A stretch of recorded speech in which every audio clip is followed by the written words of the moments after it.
The guy who worked at Washwater at the time, he walked up to me, he was like, "Do you know what you've gotten yourself into?" I'm like, "No, I have no idea." And everybody's coming to tell me, "Congratulations, you got the Washwater job." But then I had a lot of people telling me, "Oh, you're not gonna make it back there." But I kept telling myself that I'm gonna make it. I'm gonna do this. I'm gonna be the best at this position. I'm gonna show everybody that I can do it. And that's what I did. My name is Marquerita Perlotte. I'm a washwater operator. I've been in Athens since 2012, and I'll be with the company for 2 years in May.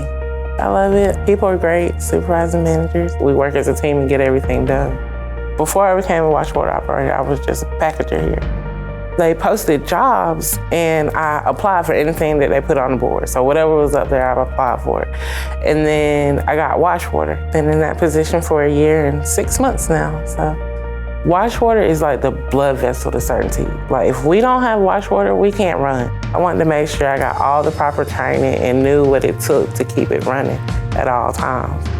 We have A11, A12, 2 different lines that we're running. So we have to make sure we're checking out A11, making sure we're getting binder to the deck and everything's running real water. Same thing with 12. So you're just back and forth from side to side, making sure we're maintaining the water and maintaining binder.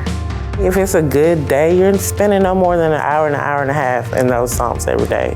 If it's a good day, you're good. But if you have problems, of course, yeah, you're gonna go down there and spend a little bit more time, get a little dirty, get a little smelly, but anybody can handle it. If they just get over the whole fear of smelling bad and being dirty, don't be scared. If men can do it, we can do it. It has definitely built some confidence. Like in the future, yes, I do want to move up and do grow. Maybe supervisor one day. If you're serious about working and you're serious about wanting to make some money, yeah, definitely come to CertainTeed, go to a manufacturing plant. My name is Marquerita Perlotte, and I am a manufacturer.